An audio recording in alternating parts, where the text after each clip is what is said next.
Jai Bhim.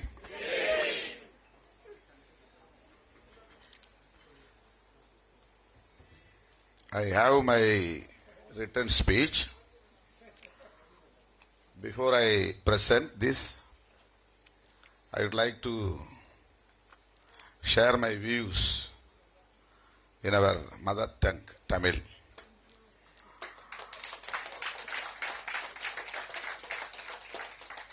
அனைவருக்கும் வணக்கம்.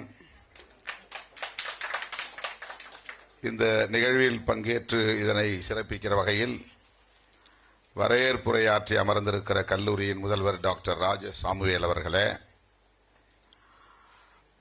துவக்க உரை அறிமுக உரை ஆற்றி அமர்ந்திருக்கிற மதிப்பிற்குரிய அண்ணன் டாக்டர் வி ஏ ரமேஷ்நாதன் அவர்களே, இந்நிகழ்வில் பங்கேற்று கருத்துரை வழங்கி அமர்ந்திருக்கிற அன்பு சகோதரி மிஸ் பீனா பள்ளிக்கால் அவர்களே, இணைய வழி வந்து நம்மிடையே உரையாற்றிய டாக்டர் அசங் வாங்கடே அவர்களே, அதேபோல இணைய வழி நம்மிடையே உரையாற்றிய அன்பு சகோதரி குயின் பீசங் அவர்களே, முழுமையாக தன்னுடைய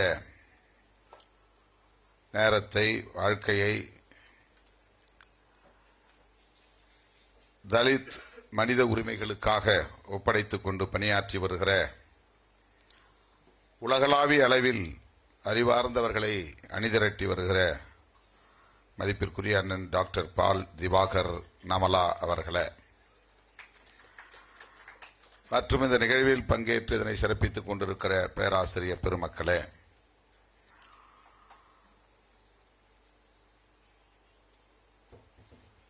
மிஸ்டர் கே ஏ மேத்யூ அவர்களே,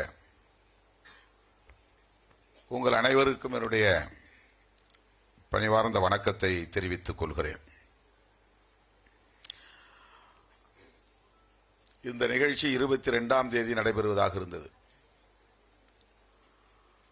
நான் என்னுடைய உடல்நலம் குறித்து மருத்துவரை அணுகி இயற்கை சிகிச்சை முறையில் இருந்த நிலையில் அந்த நாளில் என்னால் வர இயலாத ஒரு சிக்கல் இருக்கிறது என்று குறிப்பிட்டதும் அண்ணன் ரமேஷ்நாதன் அவர்கள் எல்லோரோடும் பேசி எனக்காக இதை 28ஆம் தேதி இன்றைக்கு தள்ளி வைத்திருக்கிறார்கள். தள்ளி வைத்து நடைபெற்றுக் கொண்டிருக்கிறது. அதற்காக முதலில் அனைவருக்கும் என்னுடைய நெஞ்சார்ந்த நன்றியை தெரிவித்துக் கொள்கிறேன்.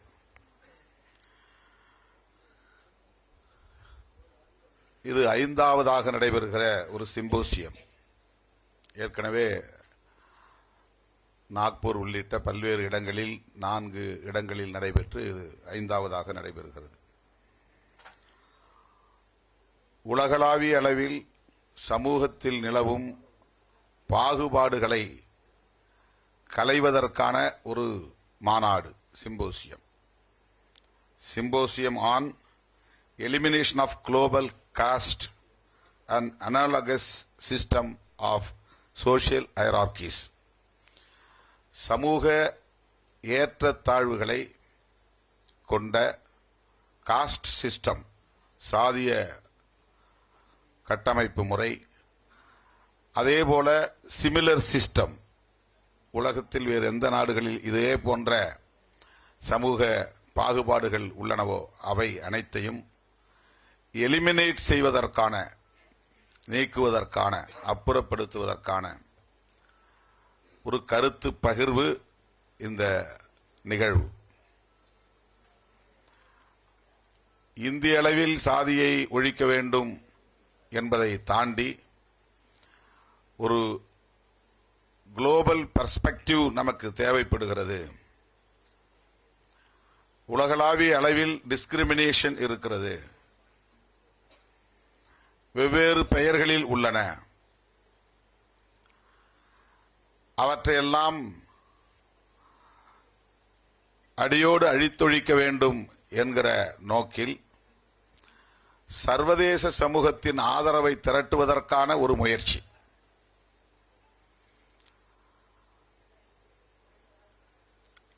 ஐநா பேரவையில் இடம்பெற்றுள்ள 200க்கும் மேற்பட்ட நாடுகள்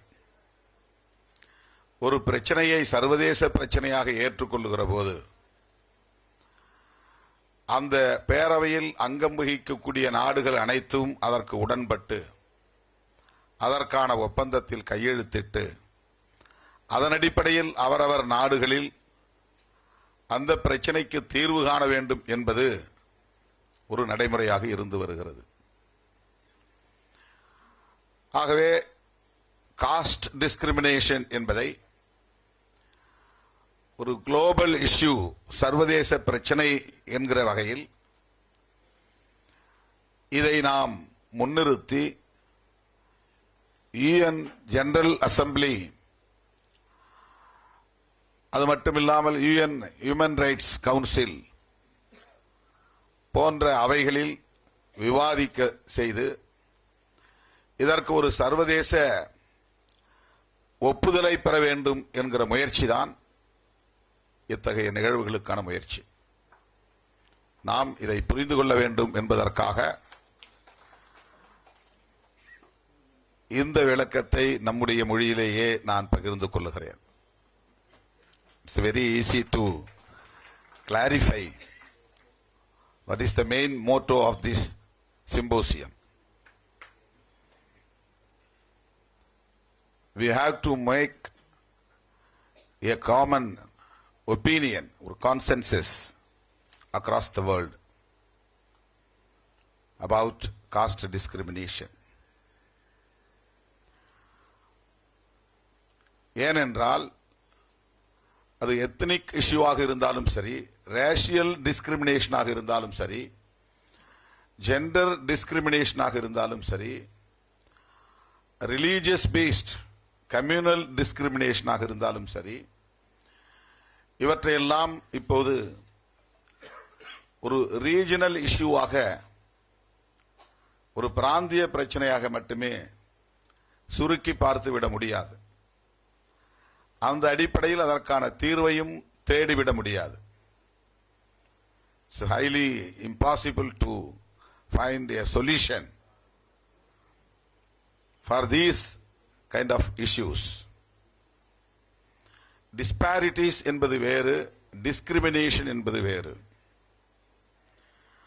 வேறுபாடு என்பது வேறு, பாகுபாடு என்பது வேறு. எல்லா நாட்டிலையும் வேறுபாடு இருக்கத்தான் செய்கிறது. ஏற்றத்தாழ்வு என்பது வேறு, உயர்வு தாழ்வு என்பது வேறு. மேடு பள்ளம் அப்படிங்கிறது ஏற்றத்தாழ்வு, நெட்டை குட்டை என்பது ஏற்றத்தாழ்வு. அது வேறுபாடு, இது தவிர்க்க முடியாது. It is nature. Black and white என்பது நேச்சர், இதை நீங்கள் மாற்ற முடியாது. சுருட்ட முடி, கோரை முடி தலைமுடியில் இருக்கும், இது நேச்சர், இதை மாற்ற முடியாது. It's nature. பட் உயர்வு தாழ்வு என்பது சோசியல் ஹைரார்கிஸ், சமூகத்தில் நிலவுகிற உயர்வு தாழ்வு நாமே உருவாக்கி கொண்டது. இது கற்பிதம், இது இயற்கையாக உருவானதல்ல. ஆண் பெண் என்பது இயற்கையாக உருவானது. ஆணாக பிறப்பதும் பெண்ணாக பிறப்பதும் இயற்கை, இதை யாரும் தீர்மானிக்க முடியாது. ஆனால் ஆண் உயர்ந்தவன் பெண் தாழ்ந்தவள் என்பது கற்பிதம், இது இயற்கை அல்ல, இது கல்ச்சர். இட்ஸ் நாட் நேச்சர், இது கல்ச்சர், இது வளர்த்தெடுக்கப்பட்டது. கல்ச்சர் என்பது நாமே உருவாக்கி வளர்த்து கொண்டது, நாமே உருவாக்கி கொள்வது, நாமே வளர்த்தெடுப்பது, நாம் நம்புகிற கருத்தின் அடிப்படையில் ஒன்றை வளர்த்தெடுப்பது. ஆக பிறப்பின் அடிப்படையில் உயர்வு தாழ்வை கற்பித்து சமூகத்தில் டிஸ்கிரிமினேட்டரி சொசைட்டி என்பது உருவாக்கப்பட்டிருக்கிறது. based on work and descent. The World Conference Against Racism என்கிற ஒரு மாநாடு டர்பனிலே நடைபெற்றது. நாங்கள் எல்லோரும் போயிருந்தோம். அப்போ இருந்து இவங்களோட நான் தொடர்ந்து டிராவல் பண்றேன். அது எனக்கு ஒரு பெரிய நல்வாய்ப்பாக நான் கருதுகிறேன், மகிழ்ச்சியாக கருதுகிறேன், பெருமையாகவும் கருதுகிறேன். இவங்க அந்த பிரச்சனையிலிருந்து வழுவறதே இல்லை, நடுவறதே இல்லை.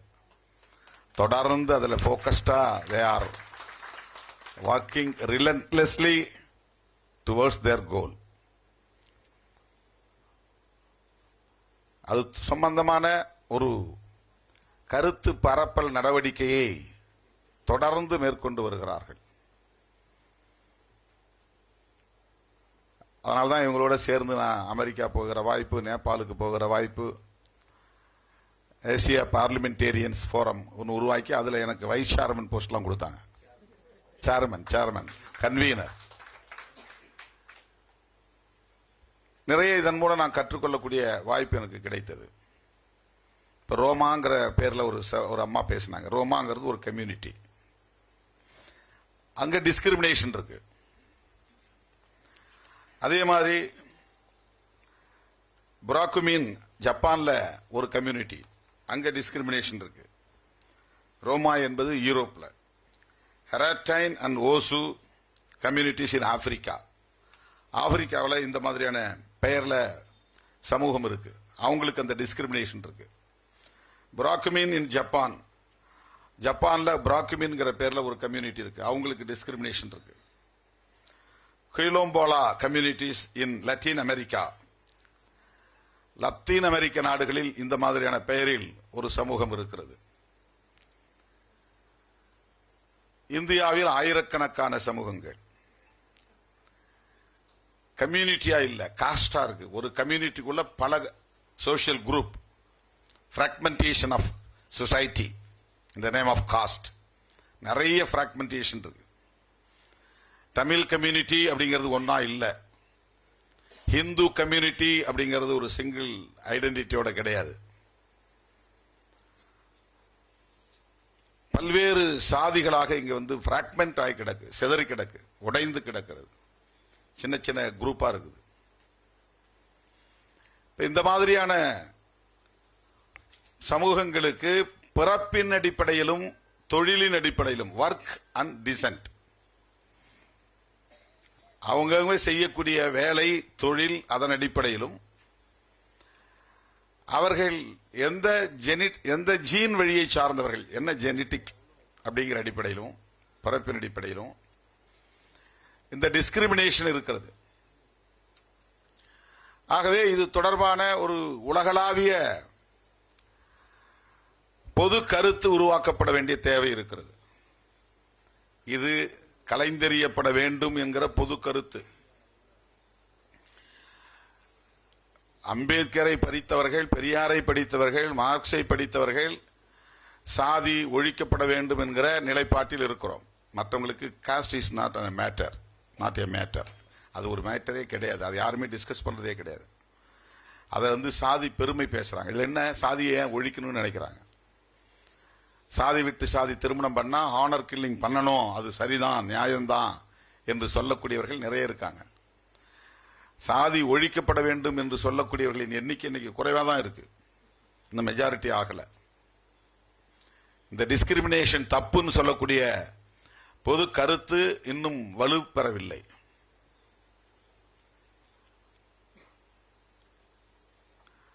ஆகவே உலகளாவிய அளவில் ஒரு பொது கருத்தை உருவாக்க வேண்டும் என்கிற அடிப்படையில் தான் மேடையில் அமர்ந்திருக்கிற தலைவர்கள், அறிவார்ந்த பெரியவர்கள் இந்த முயற்சியில் தொடர்ந்து சோர்வின்றி பணியாற்றிக் கொண்டே இருக்கிறார்கள்.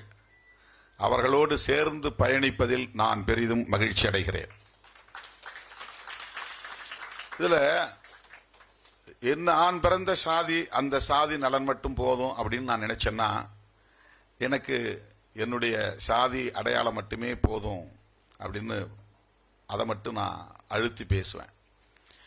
எனக்கு இந்தியாவில் உள்ள இப்படி பாகுபாடுகளுக்கு ஆளாகக்கூடிய அனைவரின் நலன்களும் முக்கியம் அப்படின்னு நினைக்கும் போது, ஒட்டுமொத்தமாக சாதியை ஒழிக்க வேண்டும் என்று நான் நினைக்கும் போது எனக்கு ஒரு பொது சொல் தேவைப்படுகிறது.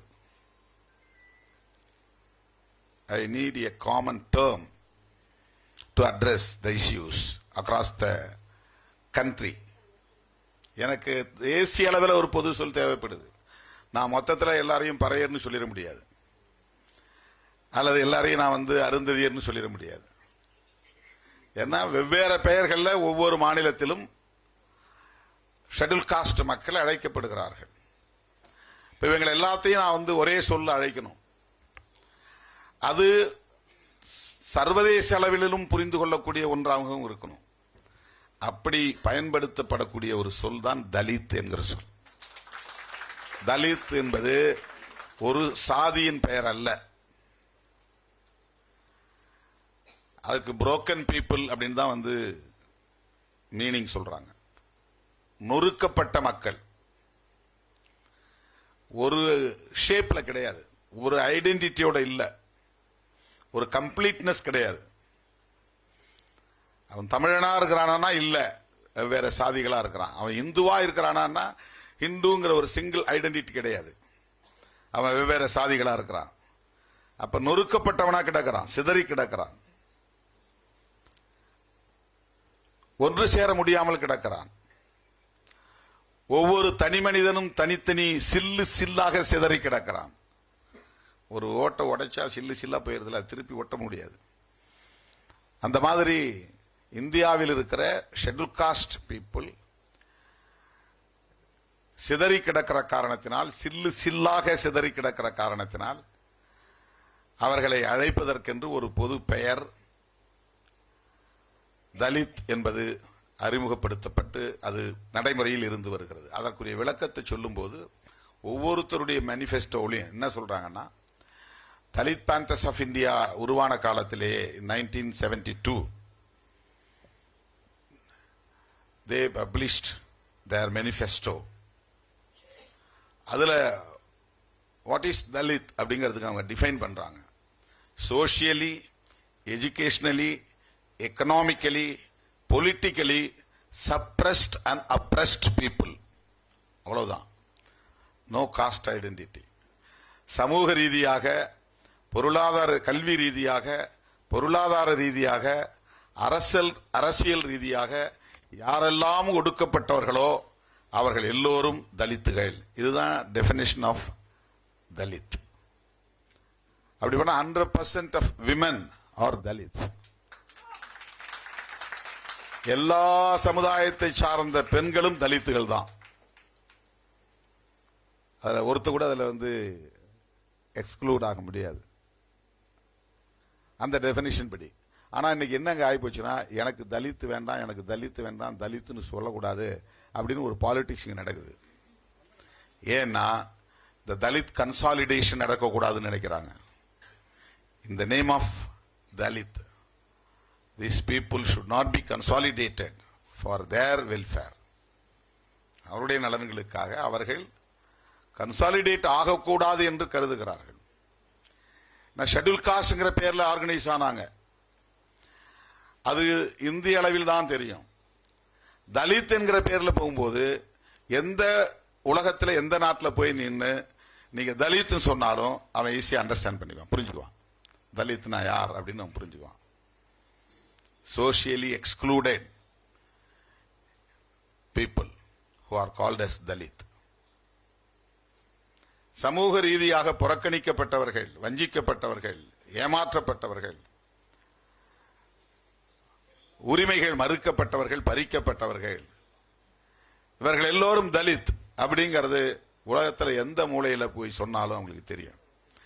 அப்படி ஒரு ஐடென்டிட்டி உருவாகக்கூடாதுன்னு நினைக்கிற சனாதன சக்திகள் இந்த சமூகத்தில் இருப்பவர்களையே அப்படி பேச வைக்கிறார்கள். எங்களுக்கு தலித்லாம் சொல்லக்கூடாது, சாதி பெருமை பேசுகிற ஒரு அரசியல் இங்கே நடக்கிறது. சில பேர் சாதி பெருமையை சாதி பெருமைன்னு சொல்ல வேணாம், குடிப்பெருமைன்னு சொல்லலாம் அப்படின்னு குடிப்பெருமை என்று சாதியை பாதுகாக்கிற முயற்சியில் ஈடுபடுகிறார்கள்.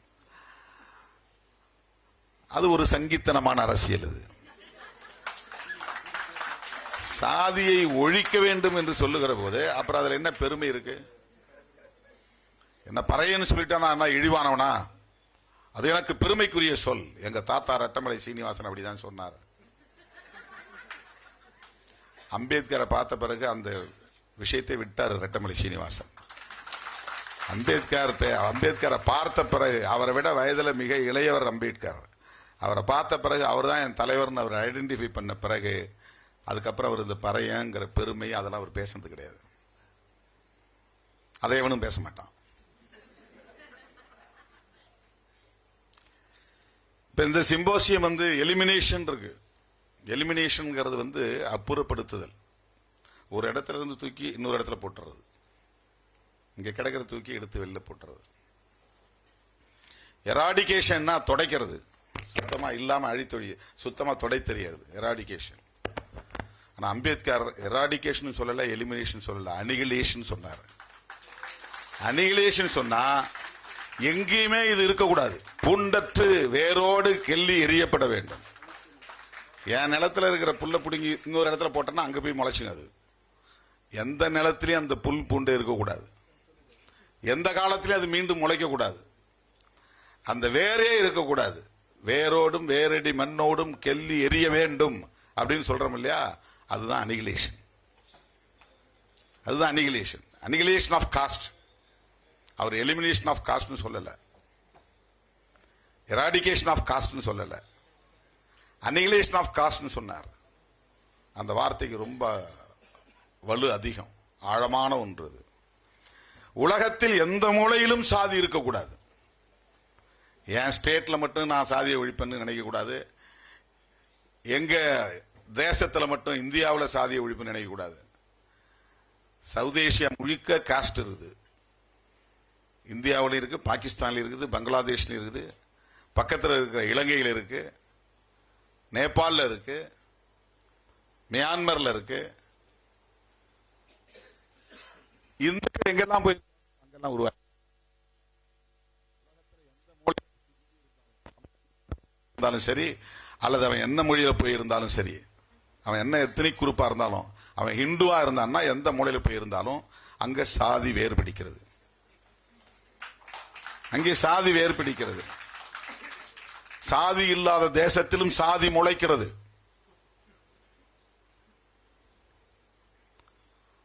அதனால்தான் அப்ரூட் இந்துத்துவா என்று புரட்சியாளர் அம்பேத்கர் இந்துத்துவத்தை வேறறுப்போம் என்று சொன்னார். அதனால்தான் பெரியார் இந்து மதம் சாதியை உயிர் மூச்சாக கொண்டிருக்கிற வரையில் இந்து மதத்தை வீழ்த்தாமல் சாய்க்காமல் சாதியை ஒழிக்க முடியாதுன்னு சொல்றார். இதுதான் ரொம்ப கான்ட்ரவர்சியலான ஒரு சப்ஜெக்ட் தான் இது. அதனால்தான் பெரியாரை டார்கெட் பண்ணி பெரியாருங்கிற பிம்பத்தையே ஒழிச்சிட்டா சாதி ஒழிப்புங்கிற அரசியலே ஒழிச்சிட முடியும் அப்படின்னு நினைக்கிறாங்க.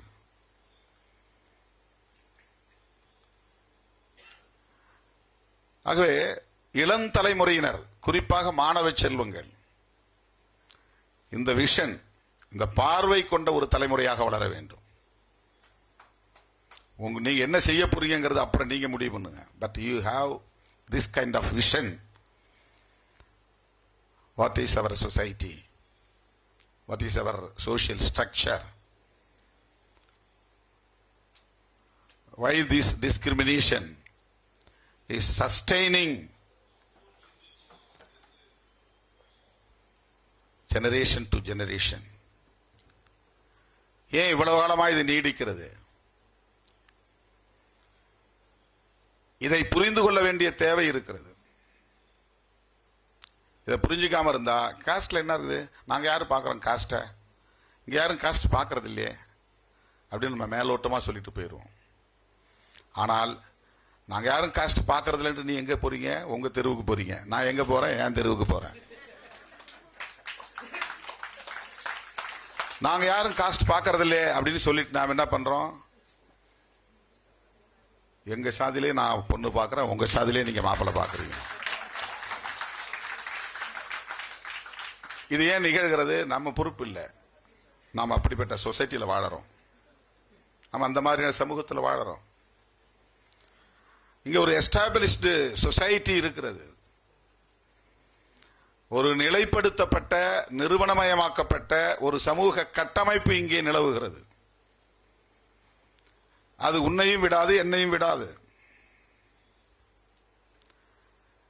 என்ன முற்போக்கான சிந்தனைகளை நாம் உள்வாங்கினாலும் கூட அது நம்மை மறுபடியும் மறுபடியும் அதன் வழிக்கே நம்மை இழுக்கும்.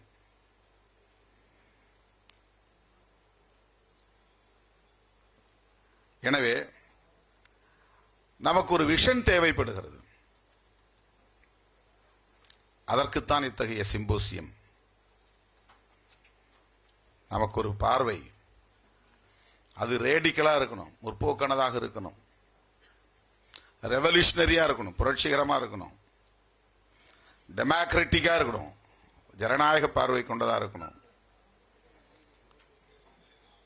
அதற்கு நாம் முன்வைக்கக்கூடிய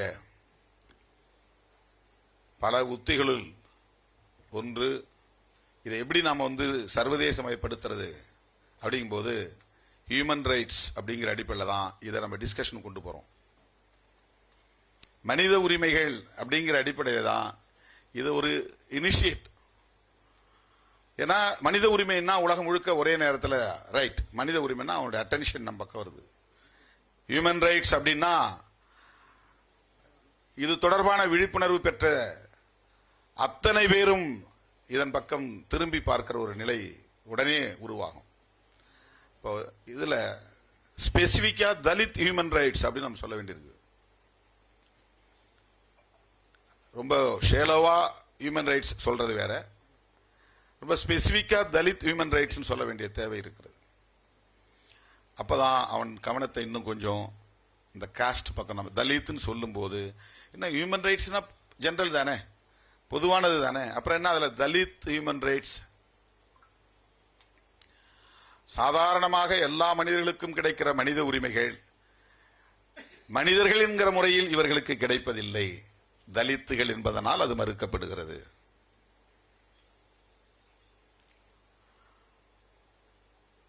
ஒரு பெண் என்கிற முறையில் சந்திக்கிற கொடுமை ஒருபுறம், அது எல்லா பெண்களுக்கும் நிகழக்கூடியது. ஆனால் தலித் பெண் என்கிற போது அதனுடைய வலி இன்னும் கூடுதலாக மாறுகிறது.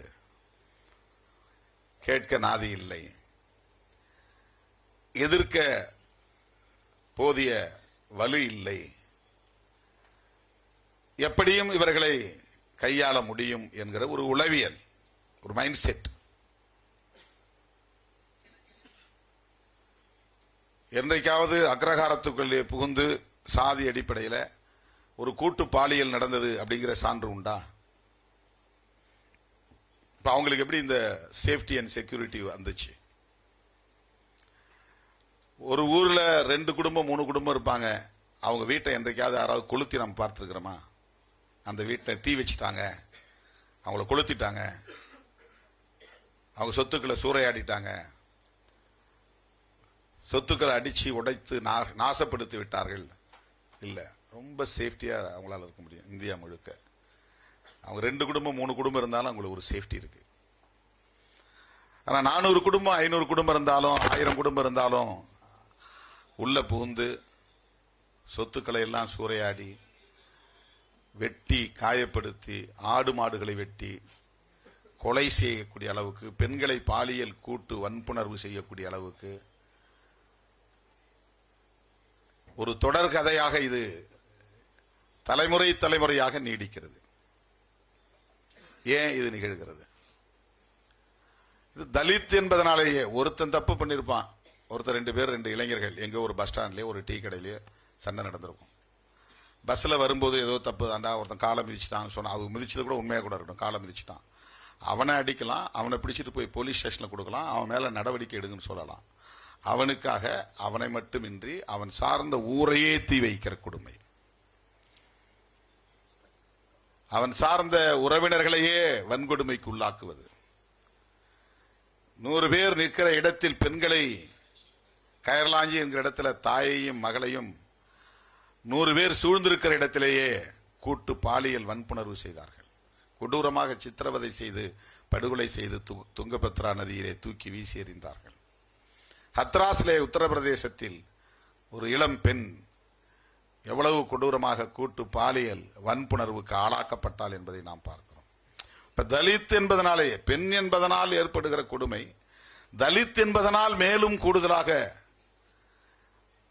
பல ஆண்கள் கூடியிருக்கிற இடத்தில் பெண்களை நிர்வாணப்படுத்தி கொடுமைப்படுத்தி மாறி மாறி அவரை வன்புணர்வு செய்கிற அளவுக்கான ஒரு உளவியல். அது என்ன மாதிரியான உளவியல்? அது யோசிச்சு பாருங்க. அது மிருகத்தனத்தையும் தாண்டிய ஒரு உளவியல், பைத்தியக்காரத்தனத்தையும் மோசமான ஒரு உளவியல், எந்த வகையிலும் நியாயப்படுத்த முடியாத ஒரு கேவலமான ஒரு உளவியல். அது ஒரு மைண்ட் செட். அதனால்தான் ஹியூமன் ரைட்ஸ் அப்படின்னு சொல்றதுல ஒரு பொதுவான அணுகுமுறை இருந்தாலும் தலித் ஹியூமன் ரைட்ஸ் சொல்ல வேண்டிய தேவை வருகிறது. அப்பதான் நம்ம காஸ்ட் டிஸ்கிரிமினேஷன் பக்கம் உலக சமூகத்தின், சர்வதேச சமூகத்தின் பார்வையை கொண்டுட்டு வர முடியும்.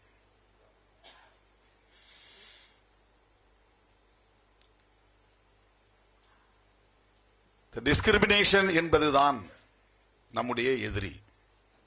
தனிநபர்கள் இல்லை, ஒரு குறிப்பிட்ட சாதி இல்லை. டிஸ்கிரிமினேஷன் என்பதுதான். ஏன் சாதி ஒழியணுங்கிறோம்? டிஸ்கிரிமினேஷன். ஏன் ஆணவ கொலையை எதிர்க்கிறோம்? டிஸ்கிரிமினேஷன். அது வெறும் கிரைம் மட்டும் அல்ல, அது வெறும் அட்ராசிட்டி மட்டும் அல்ல. அது தனிப்பட்ட முறையில் வெறும் வன்கொடுமை அப்படிங்கிறது மட்டும் இல்ல. அதுக்கு பின்னால ஒரு பெரிய சோசியல் பேக்ரவுண்ட் இருக்கிறது, ஒரு மைண்ட் செட் இருக்கிறது. அதற்கு பின்னால் இன்னும் போனால் அதற்கு பின்னால் ஒரு தத்துவம் இருக்கிறது, அல்லது ஒரு கொள்கை இருக்கிறது, அல்லது ஒரு கோட்பாடு இருக்கிறது, ஒரு டாக்டரின் இருக்கிறது.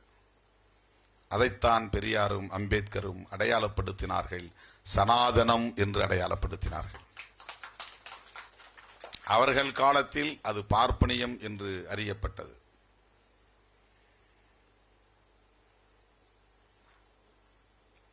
தத்துவார்த்த பார்வை உள்ளவர்கள் பார்வையில் அது சனாதனமாக அறியப்பட்டது. இப்போ ஒரு ஹண்ட்ரட்ஸ் ஆஃப் இயர்ஸ், பல நூறு ஆண்டுகளாக ஒரு முயற்சி நடக்கிறது, எக்ஸ்க்ளூஷன் ஆஃப் பிராமின்ஸ் அப்படிங்கிற ஒரு முயற்சி. ஏன்னா சனாதனம் exclusion of Dalits and Adivasis அப்படின்னு பண்ணி வச்சிருக்காங்க. எக்ஸ்க்ளூட் பண்ணிட்டாங்க. எல்லா சாதியும் ஒரு தெருவில் இருக்கும், இந்த ஒரு சாதி மட்டும் தனியா இருக்கும். இதற்கு நேர் எதிராக புத்தர் காலத்தில் இருந்து பிராமணர்களை தனிமைப்படுத்துவது அப்படிங்கிற ஒரு பெரிய முயற்சி நடந்தது. அது நிகழக்கூடாது என்பதற்காகத்தான் அவர்கள் இந்து என்கிற அரசியலை கையில் எடுக்கிறார்கள். நீயும் இந்து நானும் இந்து என்றால் அவர்களை தனிமைப்படுத்த முடியாது. இது ஒரு பெரிய இன்டலெக்சுவல் ஸ்ட்ராட்டஜி. இது இந்துன்னு சொல்லிட்டா நாயுடுவும் இந்து, ரெட்டியாரும் இந்து, செட்டியாரும் இந்து, பிராமணரும் இந்து. அப்ப அவர் மைனாரிட்டின்னு சொல்ல முடியாது, தனிமைப்படுத்த முடியாது.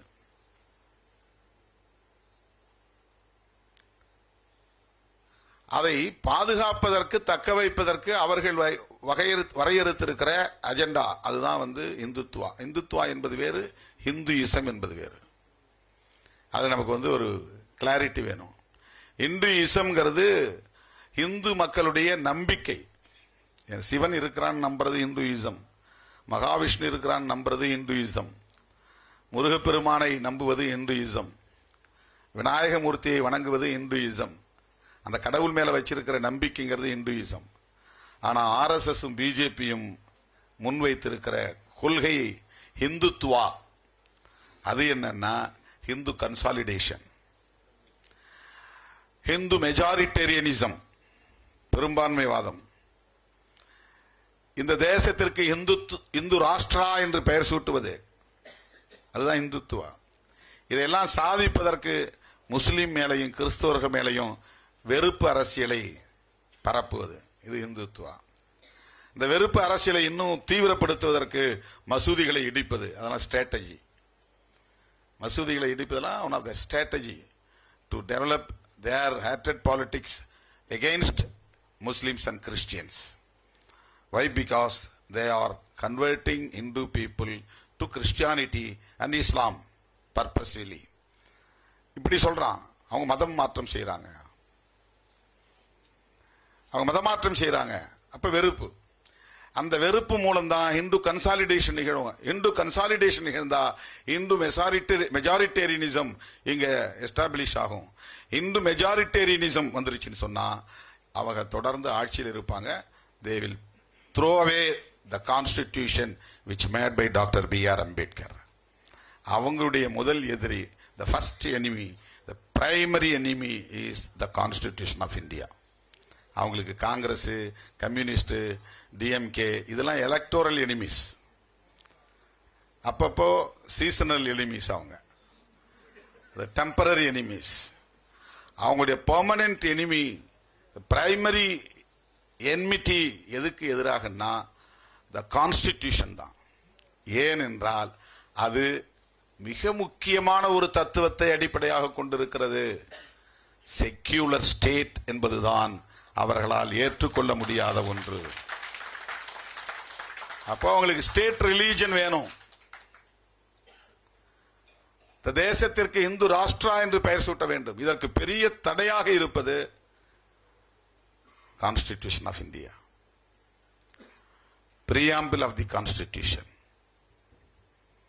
புளூரலிசம் அவங்களுக்கு எதிரி, செக்யூலரிசம் அவங்களுக்கு எதிரி, ஃபெடரலிசம் அவங்களுக்கு எதிரி. இதெல்லாம் content of the constitution, basic factors of the constitution. Justice, liberty, equality and fraternity. Equality and ஃப்ரெட்டர்னிட்டினா அவங்களால தாங்கிக்கவே முடியாது, அவங்கள சகித்துக் கொள்ளவே முடியாது. ஏன்னா அந்த சோசியல் ஆர்டர் மாறுது. காலங்காலமாக இருந்த சோசியல் ஆர்டர் தலைகீழ புரளுது. இப்போ இதையெல்லாம் தூக்கி எறியணும். அதை வெளிப்படையா சொல்ல முடியாது. அம்பேத்கரை வெளிப்படையா எதிர்க்க முடியாது. இது பிராக்டிக்கலா இருக்கிற பிரச்சனை உங்களுக்கு. அம்பேத்கரை வெளிப்படையா எதிர்த்தா இந்தியா முழுக்க 30 கோடிக்கு மேலான மக்கள் அவரை குலதெய்வமா கும்பிட்டுக்கிட்டு இருக்கிறான். அவன் பூரா எதிராக திரும்பிடுவான். எலக்டோரலா அவங்களுக்கு பெரிய எஃபெக்ட், பாதிப்பு உருவாகும். பெரியாரை எதிர்த்தா பிரச்சனை கிடையாது நமக்கு, எலக்டோரலா எந்த பாதிப்பும் வராது. அம்பேத்கரை எதிர்த்தா எலக்டோரலா பெரிய பாதிப்பை சந்திக்க நேரும். இதெல்லாம் நாம புரிந்து கொள்ள வேண்டிய முக்கியமான ஒரு செய்தி. அந்த அடிப்படையில் தான் நம்முடைய தலைவர்கள், மேடையில் அமர்ந்திருக்கிற தலைவர்கள், இந்த சிம்போசியம், இந்த கருத்தமர்வை ஒருங்கிணைத்திருக்கிறார்கள். அது தொடர்பான ஒரு ரிட்டன் ஸ்பீச் என்கிட்ட இருக்குது. அதை ஜெராக்ஸ் எடுத்து உங்களுக்கு எல்லாருக்கும் நான் கொடுத்துட்றேன். அதை நீங்க படிச்சு பாருங்க. ஏன்னா கிட்டத்தட்ட 10 நிமிஷத்துக்கு மேல ஆகும் இதை நான் படிக்க. நீங்க ஓகே சொன்னா படிக்கிறேன், அப்படி இல்லைன்னு சொன்னா இதுதான் content of the symposium, vision of the symposium. But we have to work hard to annihilate the caste system in our country with the ideology of Dr. B.R. Ambedkar. அம்பேத்கரை வெறும் தலித் தலைவரா பார்க்கிறவனுக்கு இதெல்லாம் புரிஞ்சிக்க முடியாது. அம்பேத்கர் ஒரு தலித் ஐடென்டிட்டியோட பார்க்கிறவனால இதை புரிஞ்சிக்க முடியாது.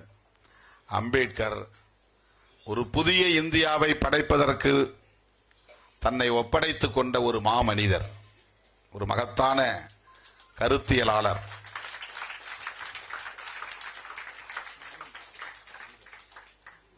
குறிப்பாக மாணவ செல்வங்கள், அதுவும் இந்த துறையில Madras school of social work, சமூக சேவை புரிய வேண்டும் என்கிற அந்த மைண்ட் செட்டோட இங்க மாணவர்களாக வந்திருக்கிற நீங்கள் அம்பேத்கரை முழுமையாக படிக்க வேண்டும், பெரியாரையும் படிக்க வேண்டும்,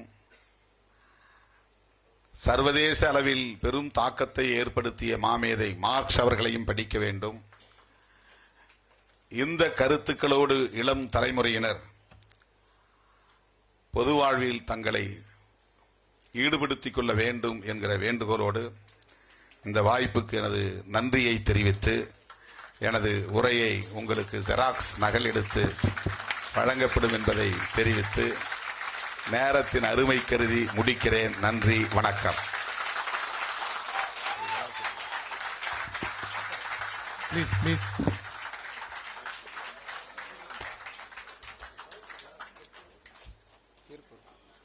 Check. Thank you sir. check, check. அடுத்ததாக நம்ம ஒரு கேள்வி பதில் செஷன், ஒரு ஃபியூ கொஸ்டின்ஸ் நம்ம எடுத்துக்கலாம். உங்க கேள்வி ஸ்டூடெண்ட்ஸ் கிட்ட இருந்து கேள்விகள், ஒரு சில கேள்விகள் நீங்க ஷார்ட்டா கேட்டா நல்லா இருக்கும், ரொம்ப பெருசா எதுவும் கேட்க வேண்டாம்.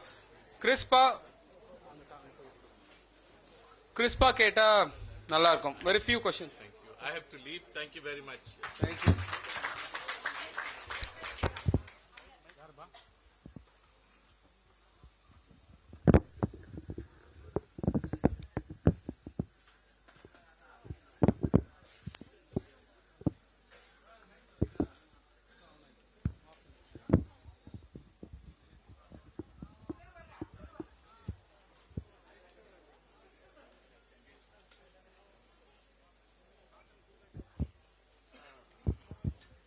வணக்கம். என் பெயர் சஞ்சய். நான் இங்க சோஷியல் ஒர்க்கரா இருக்கேன். என் கேள்வி வந்து தொல் திருமாவளவனுக்கு. Caste discrimination, annihilation of caste பத்தி பேசும்போது இந்தியாவில் இங்க இருக்க சனாதன அமைப்புகளுக்கு பிக்கஸ்ட் எதிரியா இருக்கிறது கான்ஸ்டியூஷன் நம்ம பேசணும். என்னோட கேள்வி என்னன்னா, what can be the global community can learn from the Indian Constitution approach to address the annihilation of caste, or how to address caste-based discrimination. Okay. தமிழ்ல கேளுங்க. Okay. தமிழ்ல கேளுங்க. Indian Constitution தான் இங்க இருக்க சனாதன சக்திகளுக்கு பெரிய எதிரியா இருக்கும்போது, குளோபல் கம்யூனிட்டியில இருக்கவங்க, குளோபலா ஹியூமன் ரைட்ஸ் பேசுறவங்க, இங்க இருக்க அரசியல் அமைப்புல இருந்து என்ன லேர்ன் பண்ணி அவங்க இங்க இருக்க ஜாதிய டிஸ்கிரிமினேஷனுக்கு வந்து அவங்க லேர்ன் பண்ணி அதை அட்ரஸ் பண்ணலாம்?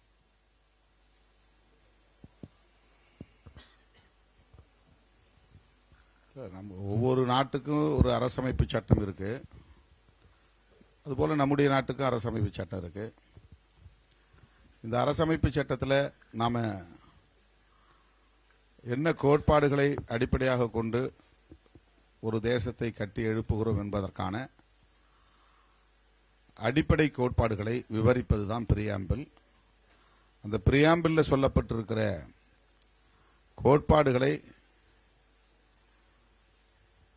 சர்வதேச சமூகத்தை சார்ந்த மனித உரிமை ஆர்வலர்கள், முற்போக்கு சக்திகள் அறிந்து கொள்ளுகிற போது நம்மோடு அவர்கள் கைகோர்த்து நிற்பார்கள். அவர்களுக்கு இதை எடுத்துச் செல்ல வேண்டியது நம்முடைய பொறுப்பு. அவங்களா படிக்க மாட்டாங்க, அவங்களா தெரிஞ்சுக்க மாட்டாங்க. அதுக்கு தான் நாம் இந்த மாதிரியான நிகழ்வுகளை எல்லாம் அகில இந்திய அளவிலும் அகில உலக அளவிலும் அவ்வப்போது கூடி கலந்துரையாடல் செய்கிறோம். உலகம் முழுவதும் பாகுபாடுகளுக்கு உட்படுகிற சமூகங்களோடு ஒரு உறவை கட்டி எழுப்புகிறோம். நமக்கிடையில் ஒரு முன்னணி, இப்போ ரோமா கம்யூனிட்டியை சார்ந்தவங்க நம்மோடு பேசுகிறாங்க, பிராக்கிமின் சமூகத்தை சார்ந்தவங்க நம்மோட உறவாடுறாங்க, நாம் அவங்களோட ஒரு நட்புணர்வை வளர்க்கிறோம். It is responsibility of us, நம்முடைய பொறுப்பு. இது குளோபல் கம்யூனிட்டிக்குன்னு ஒரு தனி ரெஸ்பான்சிபிலிட்டி இருக்கும் அப்படிங்கிற மாதிரி நம்ம அமைதியாக இருந்துட முடியாது. அவங்க இதை எப்படி பார்க்குறாங்க அப்படிங்கிறத விட, அவங்க என்ன நம்மகிட்ட இருந்து லேர்ன் பண்ணிக்கிறாங்கிறத விட, நாம அவங்களுக்கு என்ன சொல்றோம், எப்படி அவங்களுக்கு எடுத்துரைக்கிறோம், அதை எப்படி சர்வதேச சமூகத்துக்கு கொண்டு போய் நம்ம சேர்க்கிறோம், எப்படி சேர்க்க வேண்டும் அப்படிங்கிற ஒரு பார்வை தான் நமக்கு தேவை. யாரோ நமக்கு விடுதலை பெற்று தருவார்கள் என்று எண்ணாமல், நாமே நமக்கான விடுதலையை பெறுவதற்கு, சாதியை ஒழிப்பதற்கு, சாதியற்ற ஒரு தேசத்தை கட்டமைப்பதற்கு, சமத்துவ இந்தியாவை கட்டமைப்பதற்கு நாம் அனைத்து முயற்சிகளையும் மேற்கொள்வோம். எல்லாருக்கும் வணக்கம். என் பேர் ராஜலட்சுமி. நான் இப்ப புளியந்தோப்புல சமூக பணியாளராக ஒர்க் பண்ணிட்டு இருக்கேன். ரொம்ப முக்கியமானது என்னன்னா, நான் கடந்த ரொம்ப நாளாவே பார்த்துட்டு இருக்கிறதுனா, பொதுவாகவே நம்ம ஊர்கள்ல இருக்கிற, அதாச்சும் கிராமப்புறங்கள்ல தலித் மக்களோட பிரச்சனைகளை பத்தி பேசிட்டு இருக்கோம். ஆனா நகர்ப்புற தலித்துகளை பற்றிய பிரச்சனைகள் நம்ம ரொம்ப கம்மியா பாக்குற மாதிரி எனக்கு தோணுது. ஸோ அதுல ரொம்ப முக்கியமான ஆஸ்பெக்டா நம்ம எஜுகேஷன் அண்ட் ரொம்ப கிரிமினல் வயலன்ஸ்ல நம்ம பிள்ளைங்க எதுல ரொம்ப முக்கியமா அதிகமா இருக்காங்க அப்படின்றதெல்லாம் ரொம்ப பார்க்க வேண்டியதா இருக்கு. ஸோ இதை எப்படி நம்ம மக்கள் கிட்ட இருந்து வெளியில எடுத்துட்டு வர்றது, அதாச்சும் தலித் மக்கள் கிட்ட இருந்து இதை எப்படி அப்புறம் அப்புறப்படுத்துறது அப்படின்றது ரொம்ப முக்கியமான ஒரு aspect. And also urban தலித்ஸோட land ரைட்ஸை பத்தி ரொம்ப கம்மியா பேச வேண்டிய இதுலயும் பேசுறாங்க அப்படின்னு நான் பாக்குறேன். ஸோ இத அர்பன் தலித்ஸ் கிட்ட நான் எப்படி அதை எடுத்துட்டு போய் சேர்க்கணும் அப்படின்ற எனக்கு ஒரு சஜஷன், ஒரு அட்வைஸா யாருக்கிட்ட இருந்து கிடைச்சாலும், தோழர் திருமா கிட்ட இருந்து கிடைச்சாலும் ரொம்ப நல்லா இருக்கும் நான் நினைக்கிறேன். உங்க கேள்விங்கிறது வந்து இஷ்யூ பேஸ்டு கொஸ்டின். இது நம்ம இப்போ வந்து ஐடியாலஜிக்கல் பேஸ்டான டிஸ்கஷன் தான் நம்ம பேசுகிறோம். பொதுவாக காஸ்ட்னா என்ன, காஸ்ட் டிஸ்கிரிமினேஷன் என்ன, அதுக்கான பின்னணி என்ன, அதை எப்படி நாம் வந்து அனிகுலேட் பண்ணுறது அப்படிங்கிறது ஒரு வைடான ஒரு விஷயம், ஒரு பரந்த பார்வையில் நம்ம பேசக்கூடிய விஷயங்கள். இப்போ நீங்கள் பேசுகிறதுங்கிறது வந்து அர்பன் தலித்து, ரூரல் தலித்து அவங்க ஃபேஸ் பண்ணக்கூடிய விஷயங்கள். இது வந்து அந்தந்த பகுதிகளில் இருக்கக்கூடிய பிரச்சனைகளின் அடிப்படையில் மக்களை நாம் வந்து அரசியல்படுத்தி அவங்கள போராட வைக்கிறது தான். அதுதான் அதுதான் அம்பேத்கர் எஜுகேட், அஜிடேட், ஆர்கனைஸ்ன்னு சொன்னார். இந்த மக்கள்கிட்ட வந்து அவங்க பிரச்சனைகளை எடுத்து சொல்றதுங்கிறதுக்கே நம்ம வந்து உழைக்க வேண்டியிருக்கு, பாடுபட வேண்டியிருக்கு. அவங்க இதெல்லாம் கடவுள் விதித்த விதி அப்படின்னு நினைச்சு எல்லாத்தையும் பொறுத்துக்கிட்டு சகிச்சுக்கிட்டு போற ஒரு உளவியலோட இருக்கிறாங்க, அந்த மைண்ட் செட்டோட இருக்கிறாங்க. அப்போ அவங்கள வந்து இல்லைல்ல இதுக்கெல்லாம் நீங்கள் வந்து எதிர்த்து போராடணும், போராடினாக்கா அதுக்குரிய தீர்வு கிடைக்கும் அப்படிங்கிற நம்பிக்கையை நம்ம கொடுக்கணும். அவங்களுக்கு அந்த அந்த விழிப்புணர்வை வந்து அந்தந்த பகுதி வாரியான இயக்கங்கள் தான் செய்ய முடியும். ஒரு பெரிய இயக்கம் அதையும் பார்க்கணும் அப்படிங்கிறது ரொம்ப முக்கியம். அதை விட இந்த மாதிரி ரொம்ப நூக் அண்ட் கார்னர், ரொம்ப இன்டீரியர் இஷ்யூஸ்ல நம்ம போகும்போது அந்தந்த பகுதிகளில் நீங்கள் இயக்கங்களை கட்டமைக்கணும். அந்த பகுதியில் ஒரு இப்போ புளியந்தோப்புனா புளியந்தோப்பு மக்கள் அமைப்பு அப்படிங்கிற பேரில் ஏதாவது ஒரு மக்கள் இயக்கம் அப்படிங்கிற பேரில் நீங்கள் ஒரு அமைப்பு உருவாக்கி அவங்க வந்து ஒரு கம்யூன் லைஃபுக்கு வரணும். அவங்க ஒன்றா சேர்ந்து வாழக்கூடிய ஒரு ஒரு சூழலை நாம் உருவாக்கணும். இப்போ அங்கே வந்து நடக்கிற கிரிமினல் ஆக்டிவிட்டீஸ் அதை தடுக்கிறது, ரவுடிசம் அதை தடுக்கிறது, திருட்டு அதை தடுக்கிறது, அதில் வரக்கூடிய பாதிப்புகளுக்கு அவங்களுக்கு ஒரு பாதுகாப்பை ஏற்படுத்தணும்னா அஃபிஷியல்ஸை போய் அப்ரோச் பண்ணுறது, போலீஸில் போய் கம்ப்ளைண்ட் பண்ணுறது, ரெவென்யூ அஃபிஷியல்ஸை போய் பார்க்கறது, அவங்களுடைய டிமாண்ட் என்னங்கிறத வந்து ஐடென்டிஃபை பண்ணி அதை வரிசைப்படுத்தி அதை முன்னிறுத்தி அதற்கான ஒரு டெமோக்ராட்டிக்கான ஸ்ட்ரகிளை எடுக்கிறது. இந்த மாதிரி இஷ்யூ பேஸ்ட், ஜோனல் பேஸ்ட் ஒரு பீப்புள்ஸ் மூவ்மெண்ட் என்பது அது ஒன்று தான் அதுக்கு வழி. அதை வந்து விடுதலை சிறுத்தை தான் அங்கே வந்து பேசணும் அப்படின்னு இல்லை. இந்த மாதிரி அங்கங்கே தனித்தனியாக இயக்கங்கள் இளைஞர் பேரவைன்னு உருவாகலாம், விமன் ஃபோரம்னு உருவாகலாம். அங்கே இருக்கக்கூடிய பேரில் ஏதாவது அந்த ஊர் பேர்லேயே ஒரு அமைப்பை உருவாக்கலாம். அது ரெகுலராக அவங்கள மீட் பண்ணணும், ரெகுலராக அவங்கள பொலிட்டிசைஸ் பண்ணணும். த பொலிட்டிசைசிங் த பீப்புள் அதுதான் ஒரே ஒரு வழி. மக்களை அரசியல்படுத்துவது தான் மக்களே தங்களை தற்காத்துக் கொள்வதற்கான வழி. சினிமாவில் வர ஹீரோ மாதிரி திடீர்னு ஒரு ஆள் வந்து அவங்கள பாதுகாத்துற முடியாது. அது மாதிரி ஒரு இயக்கம் பாதுகாத்துற முடியாது. We have to politicize the people to save themselves.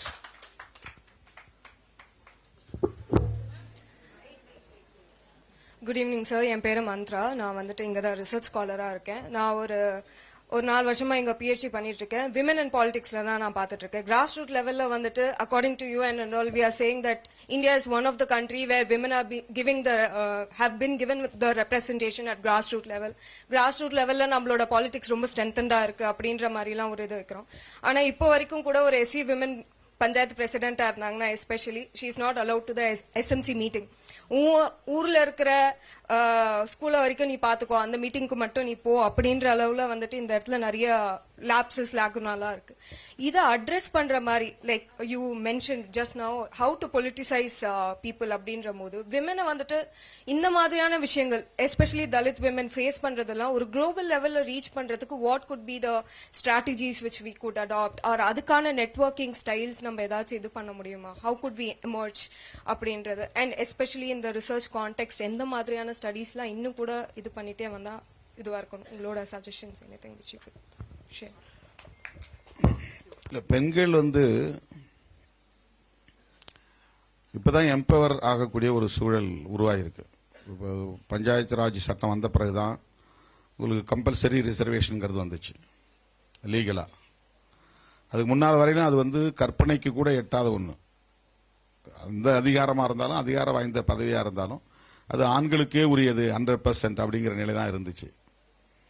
இப்போ பஞ்சாயத்து ராஜ் சட்டம் வந்ததுக்கு பிறகு அப்படி ஒரு சட்டம் வர்றதுக்கு முன்னாடி இது பற்றிய விழிப்புணர்வும் இதை பற்றிய ஒரு பெரிய டிஸ்கஷனும் டிபேட்டும் நேஷனல் லெவலில் நடந்ததுனால தான், லோக்சபாவில் ராஜ்யசபாவில் நடந்ததுனால தான் அது ஒரு கட்டத்துக்கு மேலே ஒரு சட்டமாக வருது. ஒரே நாளில் ஒரு தலைவர் நினைச்சு ஒரு சட்டத்தை கொண்டு வந்துட முடியாது, அது யாராலையும் முடியாது, ரொம்ப கஷ்டம். அப்போ பெண்களுக்கு இடஒதுக்கீடு பஞ்சாயத்து ராஜ் சட்டத்தில் கொண்டு வர முடியுங்கிற ஒரு சூழல் கனிந்ததற்கு முன்னால், அப்படி ஒரு சூழல் உருவாகிறதுக்கு முன்னால் ஒரு ப்ரொலாங்டு டிஸ்கஷன் நடந்திருக்கு, ஸ்ட்ரகிள் நடந்திருக்கு. அந்த விஷன் உள்ள ஆண்கள் அந்த போராட்டத்தை நடத்தியிருப்பாங்க. அப்போ பெண்கள் ரொம்ப ரொம்ப ரொம்ப மைனராக தான் பார்ட்டிசிபேஷன் இருந்திருக்கும். தேசிய அளவிலே விரல் விட்டு எண்ணக்கூடிய சில 100 பேர் தான் பெண்கள் அரசியல் இருந்திருப்பாங்க. இப்போ பெண்களுக்கு இந்த ரெப்ரசன்டேஷன் வேணும், அவங்களுடைய எம்பவர்மெண்ட் முக்கியம் அப்படிங்கிற ஒரு டிஸ்கஷன் நீண்ட காலமாக நடந்ததனுடைய விளைவாக ஒரு சட்டம் வந்துச்சு. அந்த சட்டம் வந்ததுனால இன்னைக்கு அவங்க ஊராட்சி மன்ற தலைவராக முடியுது. இப்போ இன்னைக்கும் அவங்களால அந்த நாற்காலில் போய் உட்கார முடியல அப்படின்னு நாம் ஒரு அழுத்தம் கொடுத்து சொல்கிறோம், இன்றைக்கும் அப்படின்னு. அப்போ இன்றைக்கும்னா நாம் ஒரு 10 வருஷத்தில் இதெல்லாம் மாறிடணுங்கிற மாதிரி நம்ம எதிர்பார்க்கிறோம். அப்படி மாற முடியாது. அது இன்னும் பல 10 ஆண்டுகள் நாம் போராட வேண்டியிருக்கும். இது யதார்த்தமான ஒரு அரசியல், நாம் புரிந்து கொள்ள வேண்டிய அரசியல். இப்போ இன்னைக்கும் சாதியை ஒழிக்க முடியலையே, என்னமோ சர்டிஃபிகேட்டில் சாதி கம்யூனிட்டி சர்டிஃபிகேட் கேட்குறாங்களே, பள்ளிக்கூடத்தில் சாதியை கேட்குறாங்களே அப்படின்னு சில பேர் ரொம்ப சொத்தை வாதத்தை குதர்க்கவாதமாக முன்வைப்பாங்க.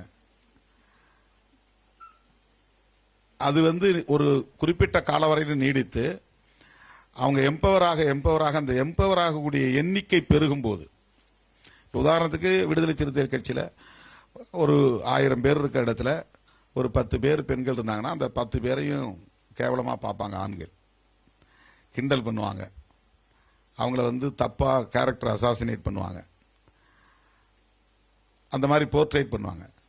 1000 பேர் இருக்க இடத்துல ஒரு 100 பெண்களா மாறும்போது, 200 பெண்களா மாறும்போது, 300 பெண்களா மாறும்போது எவனும் வாய் திறக்க மாட்டான். அந்த நம்பர் இன்க்ரீஸ் ஆகும்போது யாராலையும் பேச முடியாது. 500 ஆண்கள் 500 பெண்கள் உட்கார இடத்துல எந்த பெண்ணையாவது யாரையாவது கிரிட்டிசைஸ் பண்ண முடியுமா? கேரக்டர் அசாசினேட் பண்ண முடியுமா? இப்ப அந்த எண் மாறுபட அளவு மாறுபடும் போது பண்பு மாறுபடுங்கிறது மார்க்சியத்தில் ஒரு விதி இருக்கு. அளவு மாறுபடுகிற போது தன்மை மாறுபடும் அப்படிங்கிற ஒரு டயலக்டிக்கல் லா இருக்கு. அதுதான் இயங்கியல் விதி. இப்போ பெண்கள் இன்னும் நிறைய பார்ட்டிசிபேஷன் வரணும். அவங்க நான் ஊராட்சி மன்ற தலைவர், நீ என்ன அங்க நிக்கிறேன்னு புருஷனை போச்சு இடிக்கணும், போயா வெளியேன்னு, நீ என்ன போய் தலைவர்னு சொல்ற அப்படின்னு. அப்ப அந்த ப்ரொட்டஸ்ட் பெண்கள்ட்ட இருந்து வரணும். இவன் ஊரெல்லாம் போய் நான் தான் ஊராட்சி மன்ற தலைவர், நான் தான் ஊராட்சி மன்ற தலைவர் சொல்லிட்டு இருப்பான். போய் ரொம்ப துருவி கேட்டான், இல்லைங்க என் வீட்டில் தான் தலைவரும்பா. இப்ப இந்த நிலை ஏன் நீடிக்குதுன்னா இன்னும் மேல் டாமினேஷன்ங்கிறது லைவ்ல இருக்கு. அதுக்கு என்ன காரணம்னா விமன்ட் இருந்து இன்னும் அந்த கிளைமிங் அத்தாரிட்டி வரல. இந்த கிளைம் பண்ணணும், ப்ரொட்டஸ்ட் பண்ணணும், இது எனக்கான உரிமை, இந்த உரிமையை நான் தான் நுகர வேண்டும், இந்த அதிகாரத்தை நான் தான் நுகர வேண்டும் அப்படிங்கிறது எப்ப வரும்னா அந்த நம்பர் கூடும்போது தான், அந்த எண்ணிக்கை பெருகும் போது தான், அந்த அந்த அந்த அவேர்னஸ் டெவலப் ஆகும்போது தான்.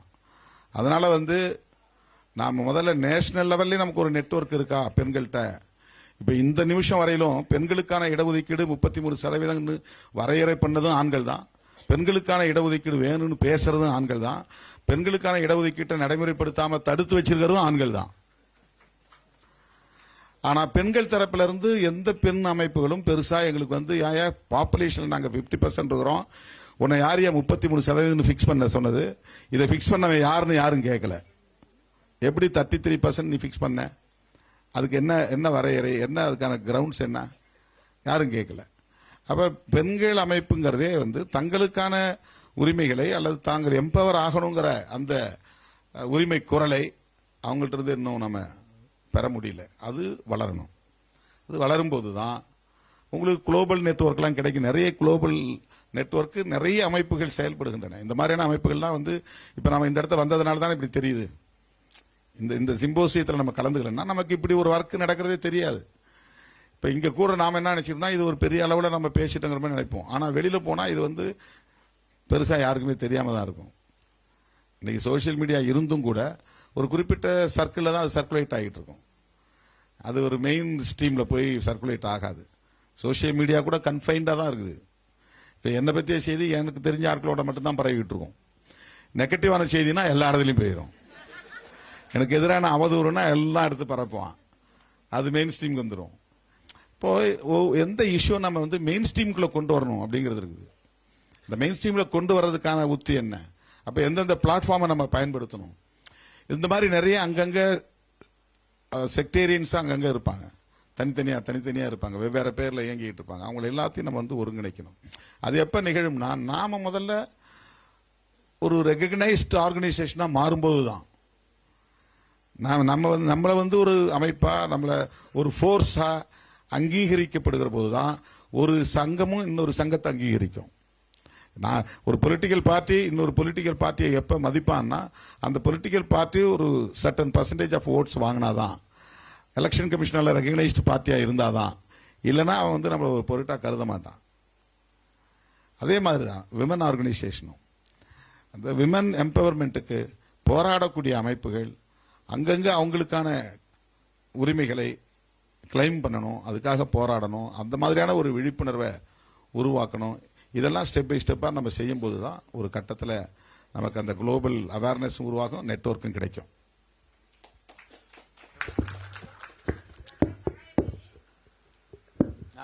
சொல்லுங்க.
ரைட், ஒரு ஸ்டேட்மெண்ட் அவ்வளவுதான். ரைட்.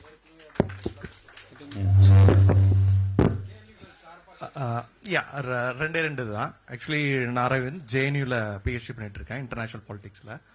கேள்வி வந்து குளோபல் கேஸ்ட் நம்ம பேசுறோம், பட் குளோபல் ஆர்டர் வந்து இப்போ ட்ரம்ப் வந்ததுனால குளோபல் பாடிஸ்க்கான பவர் இல்லாம போகுது.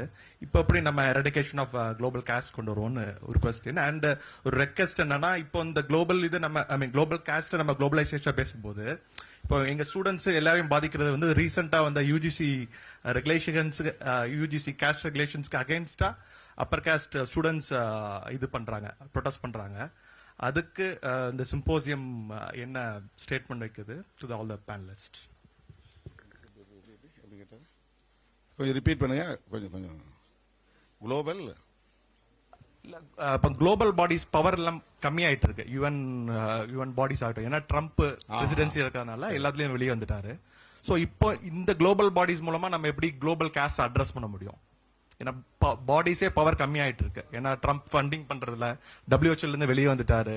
யுஎன் பாடியிலயும் பெருசா ரோல் இல்லாம போகுது. யுஎன் ஹியூமன் ரைட்ஸ் கமிஷனும் கடந்த 10-15 வருஷமா எதுவும் ப்ராப்பரா அட்ரஸ் பண்றதில்ல. இதுல எப்படி நம்ம குளோபல் காஸ்ட் அந்த பாடிஸ் எப்படி ஹெல்ப் பண்ணும்? எராடிகேஷனோ எலிமினேஷன்ஸ் பண்றதுக்கோ இல்ல அனிகுலேட் பண்றதுக்கோ.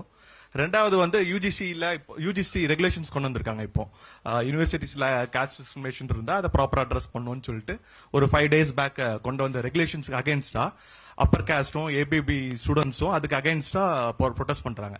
அந்த டிஸ்கிரிமினேஷன்ல வந்து அப்பர் காஸ்ட் இன்க்ளூட் பண்ணல, only Dalits, SC/ST, OBC students மட்டும் இது அட்ரஸ் பண்ணுதுன்னு சொல்லிட்டு ஒரு இந்தியன் கவர்மெண்ட் கொண்டு வந்த யூஜிசி கொண்டு வந்த காஸ்ட் ப்ரொடெக்ஷன் ஆஃப் தலித்ஸ் ஆன ரெகுலேஷனுக்கு அகைன்ஸ்டா அப்பர் காஸ்ட் ஸ்டூடெண்ட்ஸ் இது பண்றாங்க, ஐ மீன் ப்ரொடெஸ்ட் பண்ணிட்டு இருக்காங்க கடந்த ஒரு வாரமா.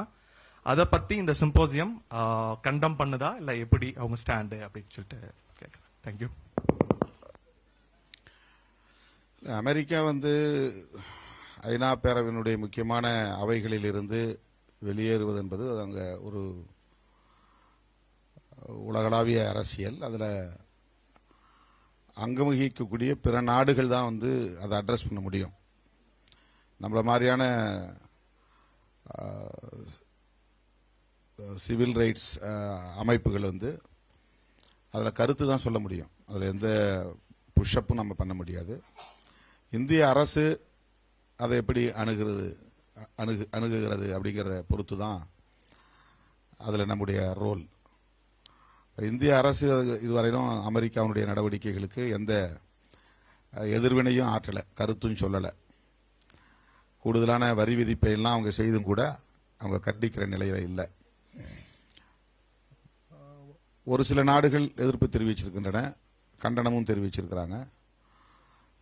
உலகளாவிய இந்த அரசியலில் நம்ம மாதிரி சிவில் சொசைட்டி ஆர்கனைசேஷன்ஸ் பெரிய தாக்கத்தை எதையும் நம்மால் ஏற்படுத்த முடியாது. அதில் கருத்து தான் சொல்ல முடியும். ஆனால் அப்படியே போகாது. நிச்சயமா மற்ற நாடுகள், முற்போக்கான நாடுகள் நிச்சயமா ஒருங்கிணைவாங்க, அமெரிக்காவுக்கு ஒரு கடிவாளம் போடுவாங்க, அது நிகழும். நம்முடைய நாடு அதில் என்ன ரோல் எடுக்கணுங்கிறத வேணா நாம கருத்தா சொல்லலாம், போராட்டங்களின் மூலமாக பதிவு செய்யலாம், சோசியல் மீடியாவில் எழுதலாம். மற்றபடி அதில் பெருசாக நமக்கு ரோல் இருக்கிறதா எனக்கு தெரியல. ரெண்டாவது, நீங்கள் இந்த யூஜிசி பற்றி சொன்னீங்க. எந்த திருத்தத்தை கொண்டு வந்தாலும், முற்போக்கான மாற்றங்களை கொண்டு வந்தாலும், உயர் சாதி மனோநிலை உள்ளவர்கள் உடனே அதை ஏற்றுக்கொள்ள மாட்டார்கள். இப்போ மண்டல் பரிந்துரையை நடைமுறைப்படுத்துவோன்னு விபி சிங் அறிவித்த உடனே பிஜேபியிலிருந்து ஆர்எஸ்எஸ் அமைப்பு எல்லாம் கடுமையான எதிர்ப்பை தெரிவித்தார்கள். ரத யாத்திரையெல்லாம் புறப்பட்டார் அத்வானி. ஆனால் அதெல்லாம் மீறி அதை இம்ப்ளிமெண்ட் பண்ணாங்க. அப்போ தான் ஓபிசி சமூகங்கிற ஒரு லேயர் பெரிய அளவில் வெகுண்டு எழுந்தது. அது வரையிலும் ஆர்எஸ்எஸ்க்கு எதிராக யாரும் ஆர்கனைஸ் ஆகலை, பிஜேபிக்கு எதிராகவும் ஆர்கனைஸ் ஆகலை. இப்போ அத்வானி தலைமையில் ஒரு ரத யாத்திரை நடக்கும்போது அவங்களுடைய உண்மை முகம் வெளிப்பட்டது. அப்போ லல்லு பிரசாத் யாதவ், முலாயம் சிங் யாதவ், சரத் யாதவ், நிதிஷ்குமார், இப்படி வட இந்திய தலைவர்கள் ஏராளமானவர்கள், ராமனோகர் லோகியாவின் தலைமையில் அரசியலுக்கு வந்தவர்கள், ஜெயபிரகாஷ் நாராயணன் தலைமையில் அரசியலுக்கு வந்தவர்கள், இவங்கெல்லாம் உடனே சமூக நீதிக்கான அரசியல் பேசினார்கள், வெகுவா ஆர்கனைஸ் ஆனாங்க. இப்போ இன்னைக்கு மண்டல் பரிந்துரை நடைமுறையில் இருக்கு. அந்த மாதிரி மாணவர்கள் மத்தியில் யூஜிசி கொண்டு வந்திருக்கிற reserved categories, SC ST OBC மாணவர்களுக்கான உரிமைகளை பாதுகாக்கும் அந்த ஷரத்துகளை முன்னிறுத்தி உயர்சாதி மாணவர்கள் எதிராக நடத்துகிற போராட்டத்தை நீர்த்து போக செய்யக்கூடிய வகையில் மாணவர்கள் தான் ஆர்கனைஸ் ஆகணும். முதல்ல நம்மள மாதிரி இருக்கிற அமைப்புகள் அதில் கருத்து சொல்லலாம், கண்டனம் தெரிவிக்கலாம். ஆனால் அங்கே மாணவ சமூகம் அவர்களுடைய போராட்டத்திற்கு எதிரான ஒரு இயக்கத்தை, ஒரு மூவ்மெண்ட், ஒரு ஜனநாயக முறையிலான ஒரு இயக்கத்தை முன்னெடுக்க வேண்டியது காலத்தின் கட்டாயம். அந்த அடிப்படையில் நீங்கள் மாணவர்களோடு இணைந்து செயல்பட வேண்டும் என்பது என்னுடைய வேண்டுகோள்.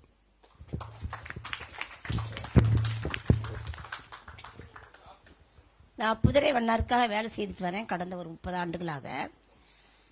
ஒரே தொழிலை செய்கின்ற மேட்டுக்குடியில் இருக்கிற மக்களுக்கு, துணிவெடுக்கிறவங்களுக்கு, கிறிஸ்தவர்களுக்கு எம்பிஸ்ன்னு கொடுத்துருக்காங்க, இந்துக்களுக்கும் எம்பிஸ்ன்னு கொடுத்துருக்காங்க, ஜாதிய ரீதியாக எம்பிஸ்ன்னு கொடுத்துருக்காங்க, மத ரீதியாகவும் கரெக்டான ஒரு சர்டிஃபிகேட் கொடுத்துருக்காங்க.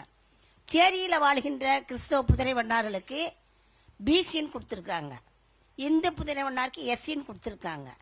இதுல வந்து வெல்ஃபேர் போர்டு டிக்ளேர் பண்ணியும் அந்த பணப்பயன்களை இவங்க யாருமே அடைய முடியல. என்ன டிக்ளேர் பண்ணிருக்காங்க? என்ன நலவாரியத்துல நலவாரியத்தினுடைய பணப்பயன்பாடுகள் எல்லாமே கொடுத்தும் இந்த சாதி சான்று கொடுக்காததுனால அவங்க வெல்ஃபேர் சாதி சான்றிதழ் பிசின்னு கேக்குறீங்களா எம்பிசின்னு கேக்குறீங்களா? அது எனக்கே தான் ஒரு குழப்பமா இருக்கு. மக்களுக்கும் குழப்பமா இருக்கு, எங்களுக்கும் குழப்பமா இருக்கு. மத ரீதியா கிறிஸ்டியானிட்டிக்கு போனா யாரா இருந்தாலும் இங்க வந்து பிசி தான் கொடுக்குறாங்க. எஸ்சி மேட்டுக்குடி உள்ளவங்களுக்கு எம்பிசி கொடுத்திருக்காங்களே. மேட்டுக்குடி கிறிஸ்தவ வண்ணார்களுக்கு, அதாவது மேல் சாதிக்காரங்களுக்கு துணிவெடுக்கின்ற இந்துவா இருந்தாலும் சரி கிறிஸ்தவங்களா இருந்தாலும் அவங்களுக்கு எம்பிசி கொடுத்திருக்காங்க. மோஸ்ட் பேக்வர்ட் கிளாஸ் கொடுத்திருக்காங்க. எஸ்சியை விட பிசியை விட எம்பிசி கொடுத்திருக்காங்க. மேட்டுக்குடி பணக்காரங்களுக்கு உயர் சாதி திருக்கிறவங்களுக்கு எம்பிசி கொடுத்திருக்காங்க. இங்க சேரியில பார்க்கும்போது கிறிஸ்தவர்களுக்கு பிசின்னு கொடுத்திருக்காங்க, இந்து மக்களுக்கு எஸ்சின்னு கொடுத்திருக்காங்க. இது மாதிரி ஒரே குழப்பம். இந்த மாதிரி குழப்பத்தை மக்கள் அதனால என்ன பண்ணல, அவங்க நலவாரியத்துல பயன்பாடுகளை எதுவுமே அவங்களால அடைய முடியல. இந்த சர்டிபிகேட் இல்லாதனால அரசாங்க அதிகாரிகள் கொடுக்கவும் மாட்டேன்றாங்க. இது ஒரு பக்கம் இருக்க. போன வாரத்தில் ஒரு சண்டை நடந்துச்சு கள்ளக்குறிச்சி மாவட்டத்தில் வானாபுரம் தாலுக்காவில் ஒரு கிராமத்தில் பானாவூர் இடத்துல 2 பேருமே இந்துக்கள் தான். தேர் தூக்குறாங்க. மத ரீதியா ஒன்னா தூக்குனா என்ன, உடனே என்ன சொல்றாங்க, அவங்க தேரை தூக்கூடாதுன்றானுங்க. இப்ப மத ரீதியா இந்து தேர் தான் தூக்கிட்டு போறீங்கன்னா அதெல்லாம் முடியாதுன்றாங்க. அப்போ இதை வந்து இந்த குழப்பங்கள் வண்ணார்களுக்கு கடை சாதி வேற சாதி இல்ல. அதுக்கு பிறகு இவர்களுக்கு எம்பிசி பிசியா எம்பிசியா எஸ்சியா இது அனைத்தையும் மத ரீதியா கொடுத்துருக்கீங்களா இல்ல ஜாதிய ரீதியா கொடுத்துருக்கீங்களா என்றதை நீங்க கண்டிப்பா இது சட்டமன்றத்திலையும் பாராளுமன்றத்திலையும் செய்து சட்ட திருத்தத்தை கொண்டு வரும்படி அந்த மக்களின் சார்பில் கேட்டுக்கொள்கிறேன். நான் ஒரு ஸ்டேட்மெண்டா சொல்லியிருக்கிறாங்க. பொதுவா மதமாற்றத்தை தடுக்கிறதுக்காகவே கிறிஸ்டியானிட்டிக்கு மாறுறவங்களுக்கு எஸ்சி சர்டிபிகேட் கொடுக்கறது இல்லைன்னு ஒரு முடிவு அரசாங்கம் எடுத்திருக்கிறாங்க. எஸ்சி கிறிஸ்டியன் கொடுக்கறது இல்லை, பிசி தான் பண்றாங்க. ஏன்னா அது மதமாற்றத்தை தடுக்கணும் அப்படிங்கிறது தான் அவங்களுடைய ஐடியா. இது சம்பந்தமா உச்சநீதிமன்றத்தில் வழக்கு நடந்துகிட்டு இருக்கு. அதை பெண்டிங் வச்சிருக்காங்க, நீண்ட காலமா அப்படியே கிடப்பில் போட்டு வச்சிருக்காங்க. அந்த வழக்கு விரைந்து முடியணும். ஆனால் அதுக்கு முன்னாடி இந்த கோரிக்கை திரும்ப திரும்ப வச்சதுனால முன்னாள் உச்சநீதிமன்ற தலைமை நீதிபதி KG பாலகிருஷ்ணன் தலைமையில் இந்த கிறிஸ்தவ சமூகத்தினுடைய சோசியல் ஸ்டேட்டஸ், எக்கனாமிக்கல் ஸ்டேட்டஸ் இதையெல்லாம் கண்டறிவதற்காக ஒரு ஆணையம் அமைச்சிருக்கிறாங்க, ஒரு கமிஷன். KG பாலகிருஷ்ணன் தலைமையில் கன்வெர்டட் கிறிஸ்டியன்ஸ் சோசியல் ஸ்டேட்டஸை கண்டறியறதுக்காக அந்த அறிக்கை வெளிவந்த பிறகு ஒரு தீர்வு கிடைக்கும் நாம நம்புறோம்.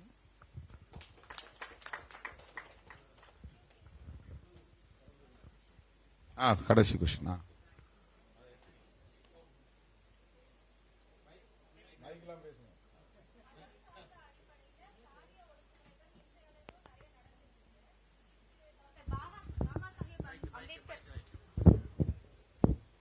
மத அளவிலான சாதி ஒதுக்கீடு இன்றைய அளவிலும் நிறைய தான் நடந்துட்டு இருக்கு.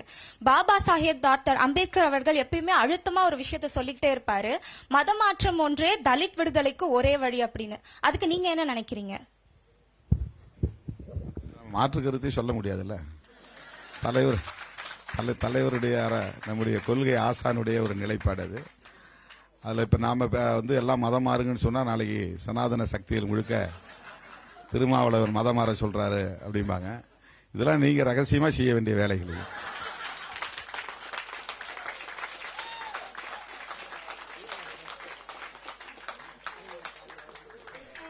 Okay, thank you for all your engaging question sir. நேரத்தின் அருமை கருதி முடிச்சுக்கலாம் சார், லேட்டரா பார்த்துக்கலாம். To formally conclude today's program, I invite Dr. R. Pavanandi Vivulu, Director, Center for Social Justice and Equity, to propose vote of thanks. Thank you. நான் கூட கொஞ்சம் பயந்துகிட்டே இருந்தேன் vote of thanks சொல்றதுக்கு இருப்பீங்களா இல்ல அப்படின்னு. நீங்க கேள்வி கேட்கிற ஆர்வத்தை பார்த்தா நானும் சில ஒரு வார்த்தையில சொல்லிடலாம் அப்படின்னு நான் நினைக்கிறேன். உங்களுக்கு எல்லாம் தெரியும், தமிழக அரசு இந்த மாதத்தை ஜனவரி மாதத்தின் இந்த வாரத்தை 24 to 30 வரைக்கும் மனித நேய வார விழாவாக கொண்டாடி கொண்டிருக்கிறது வருடந்தோறும். இந்த வருடமும் தமிழக அரசு மனித நேய வார விழாவாக கொண்டாடி வருகிறது.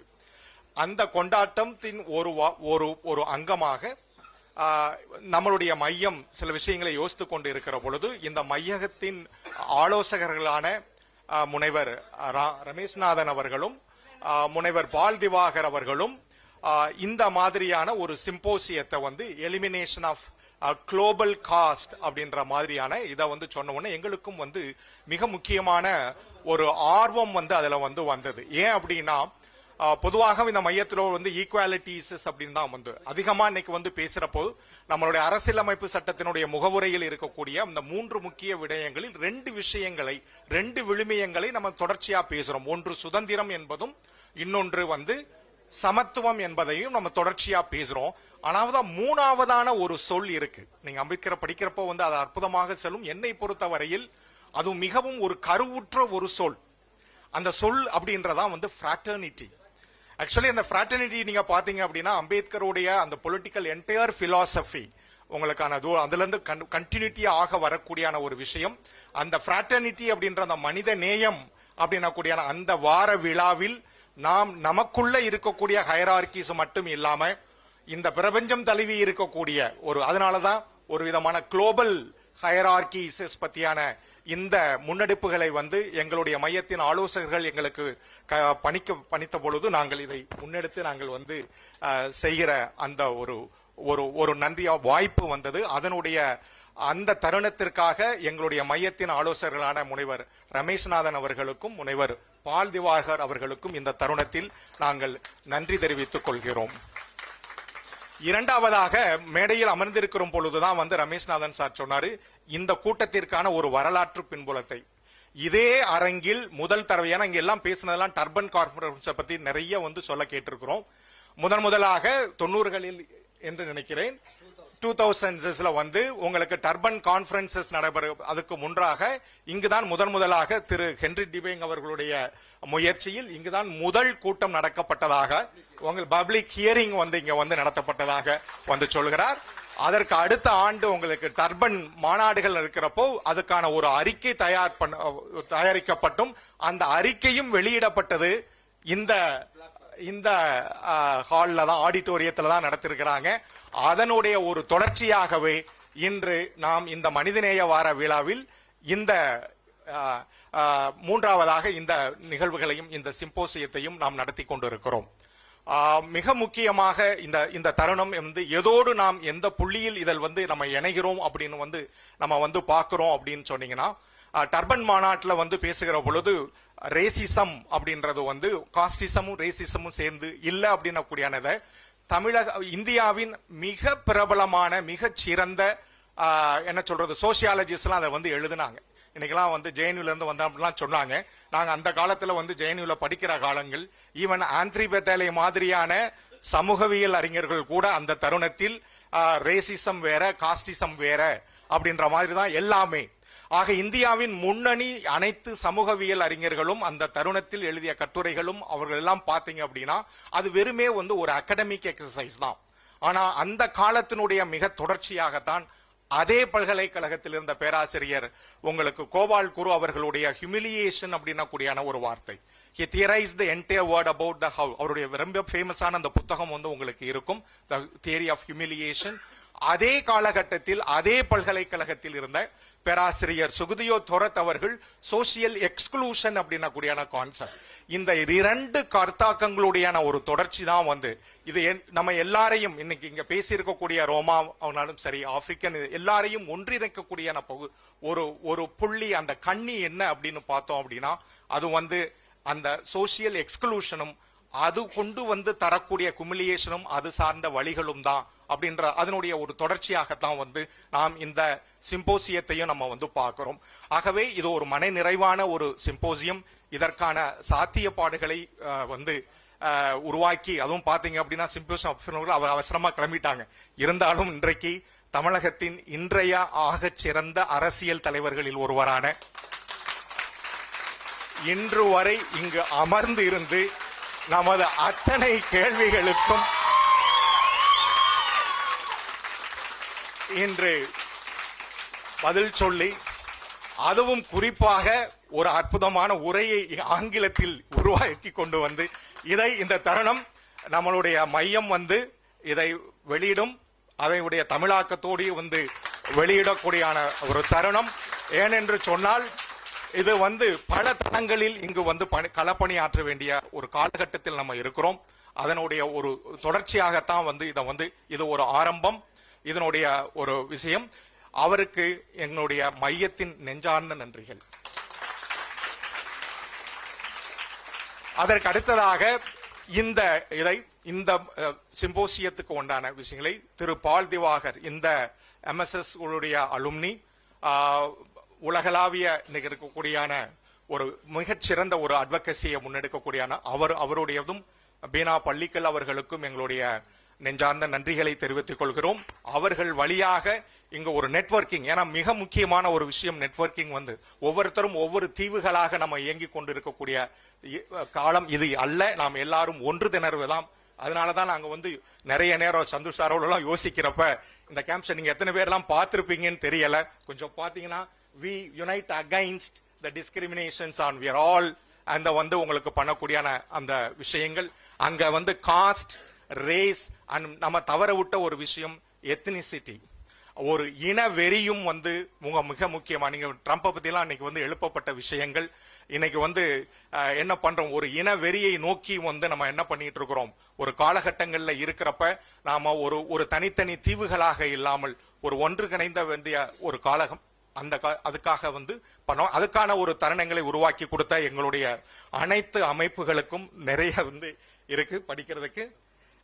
அந்த ஒரு அமைப்புகளுக்கா எல்லாரும் UNHCR அமைப்புகளுக்கும் அதுவும் மிக குறிப்பாக முனைவர் ரமேஷ்நாதன் அவர்களுக்கு மீண்டும் ஒரு முறை எங்களுடைய நன்றியை தெரிவித்துக் கொள்கிறோம். இங்கு பகுதியில் பண்ண வெங்கடே அவர்களுக்கும் எல்லாம். இந்த தருணத்தில் இன்னொன்றை மறந்துவிட்டேன்.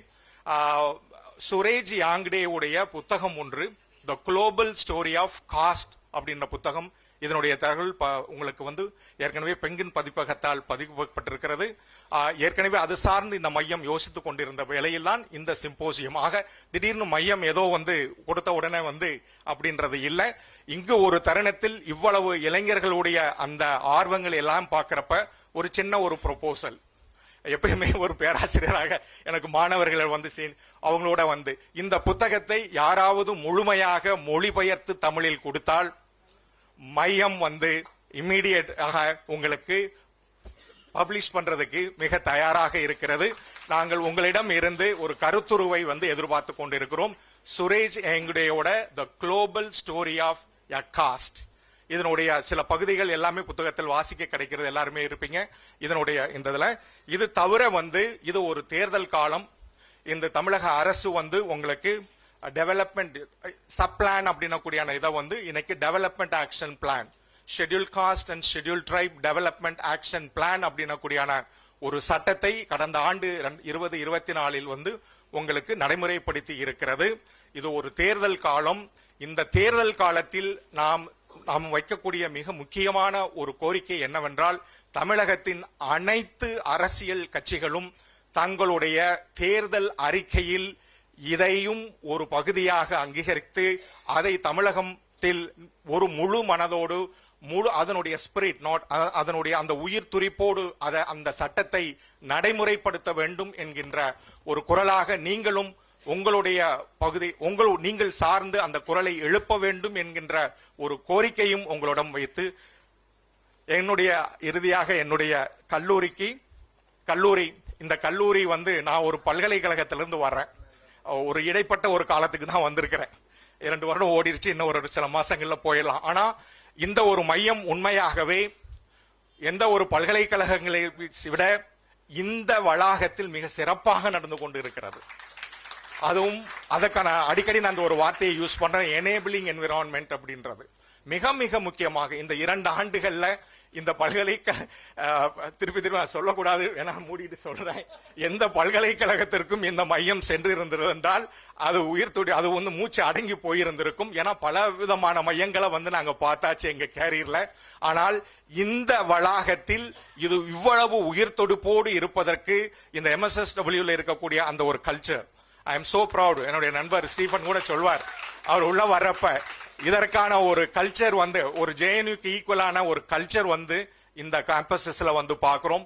இது இன்னும் உயிர் துடிப்பாக வீரியமாக நடக்கும். அதற்கான உரங்களாக இந்த இந்த வளாகம், அதுவும் குறிப்பாக நம்மளுடைய முதல்வர் அவர்களும் நம்மளுடைய செயலர் நம்முடைய தலைவர் மேத்தி அவர்களும் புல முதல்வர் அவங்க சொன்ன உடனே அவ்வளவு விஷயங்கள், எவ்வளவு சேர் வேணும்னு சொல்லுங்க சார், வெளியில போறோம் அப்படின்னு அந்த புல முதல்வர் அவங்க சுபாஷினி மேடம் ஆனாலும் சரி, எல்லாரும் ஆனாலும் சரி, மிக அற்புதமாக இது ஒரு தருணம். என்னுடைய நெஞ்சார்ந்த நன்றிகளை உங்களுக்கு சொல்றேன்.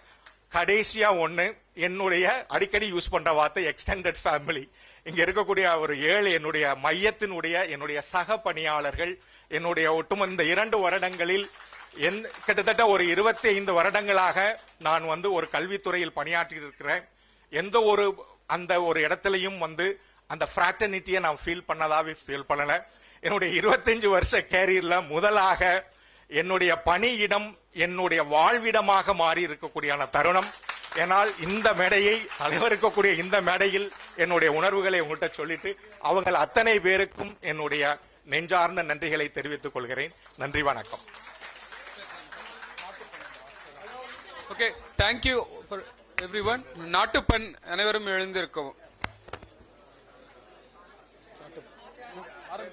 जनगण मन अधिनायक जय हे भारत भाग्य विधाता, पंजाब सिंध गुजरात मराठा द्राविड उत्कल बंगा, विंध्य हिमाचल यमुना गंगा उच्चल जलधि तरंगा, तव शुभ नामे जागे, तव शुभ आशीष मांगे, गाहे तव जय गाथा, जन गण मंगलदायक जय हे